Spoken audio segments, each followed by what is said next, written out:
Welcome back, everyone. We're waking up to a little bit of cloud cover out there, really across the board. You're not seeing it here on your satellite and radar composite, but these are lower level clouds across west central Texas. But there is a bit of a break. You can see that off towards the west, out towards the Midland Odessa region. That will move in, it looks like, by lunchtime before our next weather maker arrives by overnight tonight. You can see it off towards the west. It's an area of low pressure in the upper levels of our atmosphere, and an area of low pressure associated with a trough. And this will dig and move across west central Texas, across the panhandle, and that will provide the lift we need for some showers and thunderstorms overnight tonight. Let's not waste any time, get right to it. Hour by hour forecast showing you maybe a light sprinkle, possibly mainly for our eastern counties as we get through the mid-morning hours today, but I think that's going to be long gone by lunchtime as we see a dry line continue to mix to the east. Cloud covers will start to decrease just a bit and then reappear, it looks like, just before we get to 6 and 7 o'clock tonight.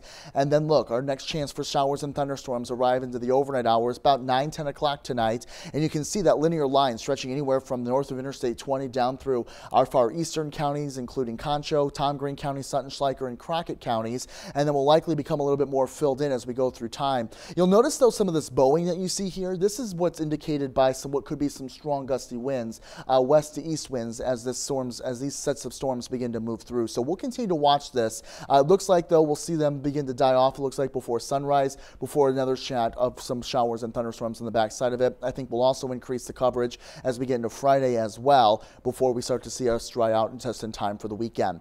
I'm going to show you the rainfall estimates here, and I want to say to be as clear as I possibly can. Don't read so much into the actual estimated numbers, because we know here in West Texas these are going to vary. But notice the overall kind of placement of the heaviest rain, anywhere from Comanche down through Brown County, down through Brady, as well as into parts of Sutton and Schleicher counties. I think on average we'll pick up between 1/4 of an inch to 1/2 inch in many locations. But those areas that see those thunderstorms kind of sit in part for a second or two will likely pick up between 1.5 inches to 2 inches, which is quite possible. Now, the Storm Prediction Center does have that slight concern for us, a slight outlook for us across west central Texas for all the areas here shaded in yellow. Gusty winds, heavy rain, and lightning look to be the major concerns.